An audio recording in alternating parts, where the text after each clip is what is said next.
Hey everyone, I just arrived in Houston, Texas. It's my first time here in 19 years, and I'm at Cajun Kitchen, which is here in Houston's Chinatown. I'm with Jenny, who was born and raised in Houston. So Jenny, this is pretty much our first stop. Why did you bring me here first on this food tour? Yeah, so, people hear about Houston's diversity all the time, and I think this is a dish, or this is one of the restaurants that really exemplifies that mixture of different cultures that we have here and different flavors.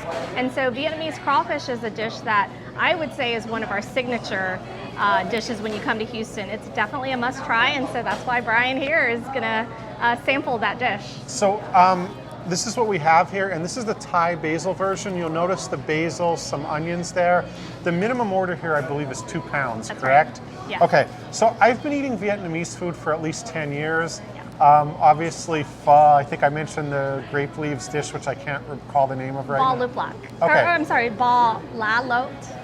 Okay. Yeah. So, but here you referred to this food as Viet Cajun. Is that correct? Right. That's right. Okay. Can you explain it? Yeah. So part of that is just regionally, right? Houston is located right here on the Gulf, and then Louisiana is our next door neighbor, and the influence of Cajun flavors is very prominent here in our crawfish.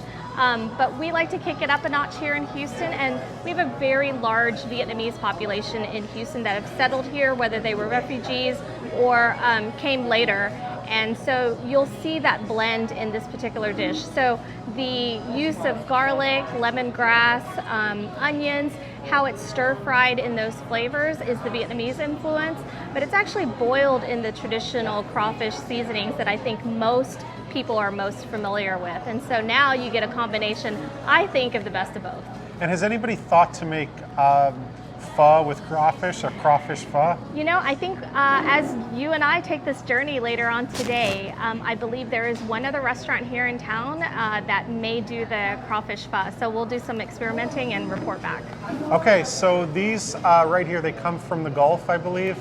These are from Louisiana. They're live from Louisiana. We're actually in crawfish season has its seasons, right? So we just missed the peak season, but these are still live, and they're harvested by John Nguyen, who's the owner.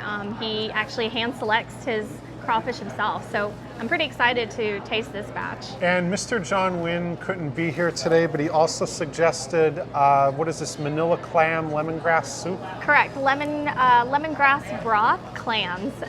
So I'm excited to try that. John Nguyen tries to tweak his menu often to go with whatever is seasonal. So this will be an adventure for both of us.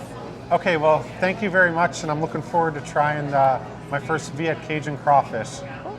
So now we're at Sweet Memes, which is a dessert bar also here in Chinatown. And we ordered a couple things here. What do we have here? What is this drink? So this is a butterfly cheese tea, and it has some jellies down at the bottom. So it's definitely a lasagna drink, if you will, with different flavors. Yeah, you can see the white, blue, and black layer here, Right. mixing it around. Yeah. Okay, but here, the really, in my opinion, the most interesting thing is this is a durian crepe, correct? It's a durian crepe, but the green that you see also has some pandan flavor mixed into it too. So I think it's going to be a really neat combination. Okay, so I think I want to try the durian I crepe. think you should. Okay, so this is like so soft and delicate. Yep. 5-4, please. I definitely taste the durian. It's not as strong as eating fresh durian, Yeah. but I definitely taste it. And I'm gonna try this drink now. So the menu that you just showed, Yeah. what did we count, like more than 100 different things? Right, so this is their very beautiful menu, and yes, there's probably well close to 100 different varieties of tea, coffee, desserts. It's a great stop if you have a sweet tooth. Souffle, Soufflés, yes. Taiwanese toast. Taiwanese toast, matcha tiramisu. Yeah. It seems like dessert-wise, you could pretty much get anything here. This is a one-stop shop for sure. Okay, so now we're at Momo House. This was Jenny's suggestion, and we're still in Chinatown, but I'd love to know, Jenny, why did you suggest this place for the next stop? Yeah, so I've never had Momo or Nepalese food, and a friend of mine suggested that we check this place out. So I thought Brian will be my test subject and tell me if it's authentically good. Okay, And she might be saying that because before we started to record, I mentioned 74th and Broadway in Jackson Heights. Within a 5-minute walk of the subway station, you could get probably 50 momos at 15 different places. So yak is a common version. I'd say beef is the most popular, chicken vegetarian. In this case, we got buffalo. So these are like bite-sized, maybe 2 bites.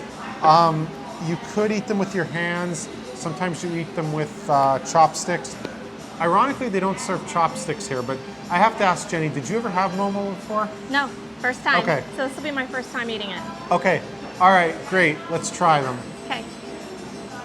So it's day 2 exploring Houston's Chinatown, and we're venturing into a Korean restaurant today, which is MDK Noodle. And this place is known for their knife-cut noodles. And I ordered number 16 here, which is Kongguksu. And Jenny ordered, I believe, Kalguksu. That's right. Okay, and these were suggested by the staff, by the way, so we decided to get a mix. I got cold noodles, soy-based, and you have warm noodles. Warm noodles that are chicken based. Okay, so we also got the banchan. Yes.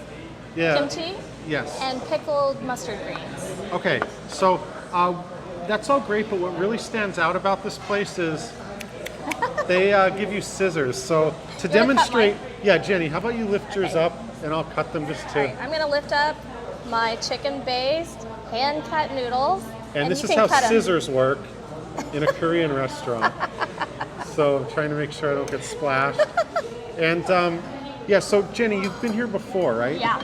Okay, is this what you've had during your previous visits? No, I actually try to pick a different soup each time, but what they're really known for are their hand cut noodles. So I think as long as you order that, you can't go wrong here. Okay, so I'm gonna dig in here, cut my own noodles, and then we're gonna continue our tour.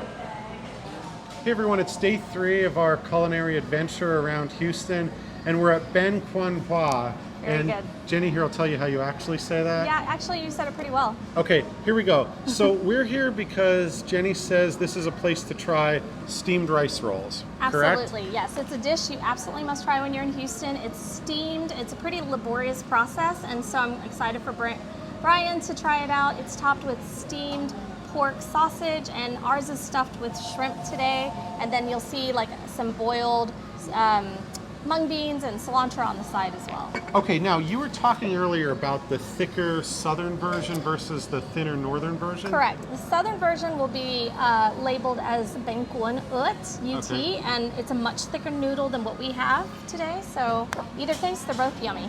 Okay. Hey everyone, we're at San San here in Chinatown, and Jenny has me trying something that I've never heard of before. What is it? So we call it tofu pudding, but in Chinese it's sometimes pronounced, I'm going to mispronounce it, douhou, D-O-U-H-O-U. We'll provide the spelling later. Okay, so I'm gonna try first. Yeah. So I have like a pretty generous spoonful of ginger with the tofu. Yep. So it's soft tofu with a ginger syrup. Oh, okay, good. I'll say it's soft. Yeah. Yeah. It's like So- a Jell-O consistency. Yeah. But it's really special because here in Houston we make it fresh. And so when you come to San San, you can get this, soybean milk, and fresh cubes of tofu, all handmade each day. Yeah, this is really, it's like a cross between pudding and Jell-O. Yeah, it's a good way to describe it. And like Jello Biafra once said, there's always room for Jell-O. I don't know if you're familiar with that quote, but Hey, hey, hey. okay, so there you go. This is definitely something you should try when you're in Chinatown. I'm gonna finish this. Hey everyone, it's the final stop on our culinary tour of Houston, and we're ending with a sweet spot, which is Aqua S, Jenny, correct? Yes. So look at this cloud here with blue ice cream and a toasted marshmallow. Jenny, you suggested this. Could you tell us about it? Yeah, so this is actually an Australian brand chain. Okay. But their classic flavor is this blue sea salt, which Brian got. And so it's topped with the toasted marshmallow and the fairy floss, which is the cotton candy that you see in case. It creates a natural edible barrier so that the ice cream doesn't drip on you. Okay, thank you, Jenny. Yeah. And it's been a great tour of Houston. Yeah, so 10 sweet spots, 10 savory spots, Yeah. and we could have done like 200 of each. There's so much here. So thank you, everyone.